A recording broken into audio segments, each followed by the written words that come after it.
खेसारी के न्यू गाना मचा रहा तहलका। नमस्कार दोस्तों, भोजपुरी अपडेट में आपका स्वागत है। तो आज इसी के बारे में बात करने वाले हैं, तो वीडियो के अंत तक बन रहे हैं। और जो भाई लोग हमारे इस चैनल को सब्सक्राइब नहीं किए हैं वो इस चैनल को सब्सक्राइब कर ले, क्योंकि भोजपुरी और मगही का हर अपडेट सबसे पहले हमारे चैनल पर ही दिखाया जाता है। तो दोस्तों, खेसारी का एक आज गाना आया है जिस गाने का नाम है चुभ चुभ गड़े।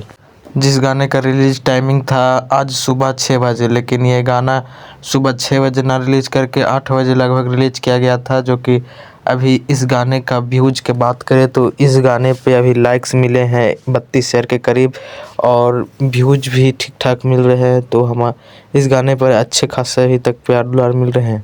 इस गाने को लिखे अजीत हलचल और म्यूजिक दिए हैं रोशन सिंह, और इस गाने को गाए हैं हमारे खेसारी लाल यादव और शिल्पी राज ने। और इस वीडियो गाने में नज़र आए हैं खेसारी लाल यादव और रानी एक्ट्रेस। तो इस वीडियो को गाने का बात करें तो ये गाना वीडियो बहुत ही अच्छी है और दर्शकों का आशीर्वाद प्यार भी मिल रहा है, और ये गाना देसी है।